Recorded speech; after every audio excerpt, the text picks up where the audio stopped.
I want to turn and talk about the Kobe Bryant. Obviously, everyone in the nation was shocked on Sunday morning to realize that Kobe Bryant, along with 8 others, perished in a helicopter crash. Among the other victims, Kobe Bryant's daughter, Gigi, went by the name Gigi.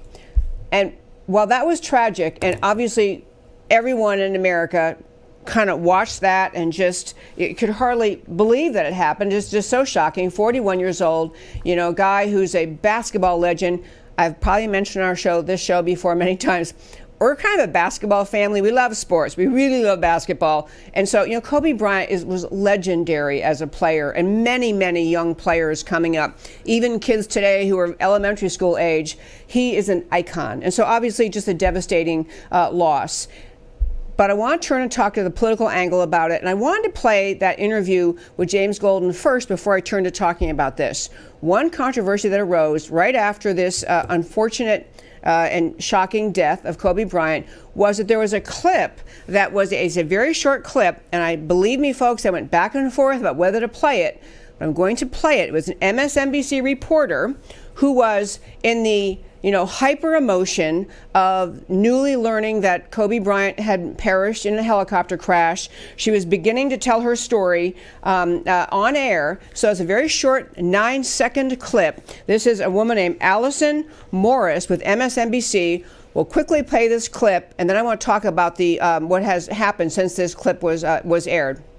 Athlete, the kind of star that was perfectly cast on the Los Angeles Lakers. Kavita, if I could ask you to stay with us, we're going to go.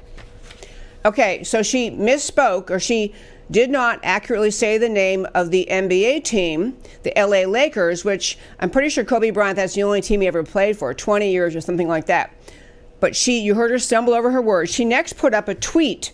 This same MSNBC reporter, Allison Morris, a tweet apologizing for her having mispronounced, and you can see it's on the screen. And this was a very, I'm going to tell you why this became so controversial, but her tweet earlier today while reporting on the tragic news of Kobe Bryant's passing, I unfortunately stuttered on air, combining the names of the Knicks, which is a different basketball team out of New York, the Knicks, and the Lakers to say Nakers. Please know I did not. I would never use a racist term. I apologize for the confusion this has caused.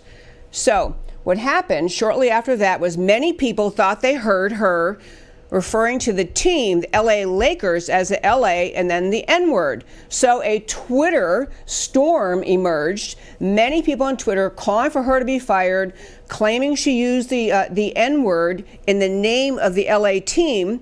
She's saying what you just saw in that tweet. No, I didn't mean that. And I will tell you, folks, I have a longtime friend who's a black conservative who texted me at 6 a.m. today to say, did you see what this person said? This is terrible, unbelievable. So I've been going back and forth communicating with my friend.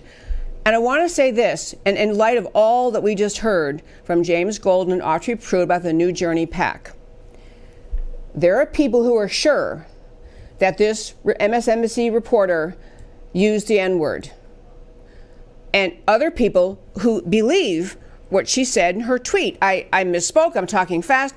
To be clear, that little clip you heard is in the course of a day long, her and other reporters from MSNBC, just celebrating Kobe Bryant's life and beside themselves with grief over his passing, and celebrating a great player and a great teammate and beloved, all those things. But in the context of it, she used the language you just heard that many heard to be the N-word. And I want to hit like 3 or 4 or maybe 5 points very quickly.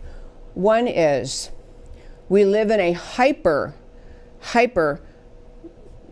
Twitter mob driven cancel culture world where some people think the moment some word or poorly enunciated term is used or some mistake is made, you're done. You're toast. There was a petition online last time I looked, had 14,000 signatures demanding MSNBC fire her.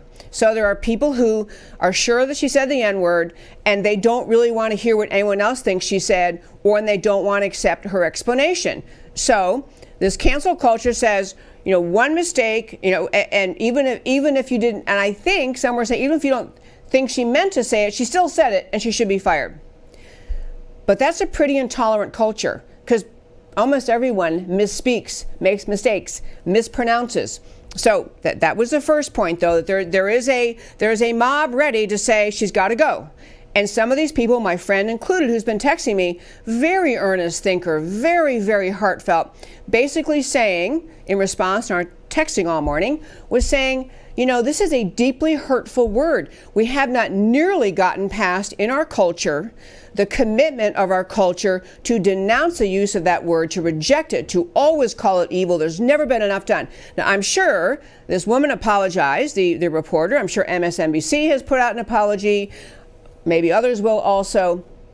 But it's possible she simply stuttered. It is also possible she simply stuttered and put together those two team names, the Knicks and the Lakers, and said what she said, which was, as she spelled in her tweet, N-A-K-E-R-S, Nakers. But we have a lot of people saying, you know, cancel culture, that's it, she's done, fire her, I don't care what her explanation is. Number two, I will say, though, on the side of sensitivity to those really bothered by it, I can tell you, as a woman working in a corporate law firm and in other settings where I'm sometimes the only woman or one other woman in a room with a lot of guys, I know women are more sensitive to, perceptive to, and think they pick up on sexism where other guys in the room don't see it. I mean, I've been at meetings where you make a suggestion and you lay it out and everyone goes, nah, we're not doing that. And then some guy 3 minutes later says the same thing and everyone says, oh yeah, great idea. And you're, wait a minute, I just said that. So I hear this from women a lot, that women hear those kind of things, they perceive sexism. And so I give credence to women about their perception that maybe, you know, maybe even though most of the guys in the room would say, oh, it wasn't sexist, you know, he said it differently, or everyone had time to think, they find excuses. So I am sensitive to the idea that Black Americans rightfully resent the history of slavery, the history of segregation, the history of Jim Crow laws, and really are very sensitive to wondering about what someone else's motive was and what they said. So, okay, maybe that's part of what is going on in the perception about this woman. I will say all of her critics are not just willing to hear the words she said in the way that assumes she said the N-word on air, but they're also really implying that even if she didn't quite get it out right, you know, they know what she's really thinking. They know that she really has that racist thought in her, and it sneaked out on air, and she quick tried to pull it back, but they know the truth about her. We have to be really careful in this country to not agree that we really surely know what someone else is thinking. I mean, most of us don't want to have other people judge us and say, I know what you're really thinking. It's not what you said. You really think this. I think most of us want that. We want to be, number one, treated at face value. And number two, we want to have the ability, if we are perceived to have said something that is offensive, we want to be the ones who define for ourselves what it is we're saying. And what a lot of the people who are calling for her to be fired kind of saying, doesn't matter what she says, she has no right to defend herself.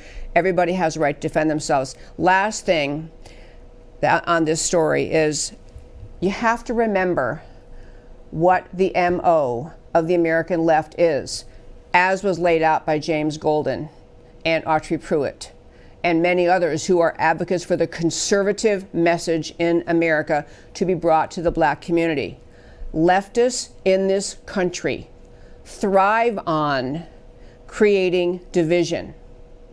They thrive on feeding the message to the American populace that this is a country teeming with racism, that many, many people are racist and it's just below the surface and they are motivated by racism. They thrive on it.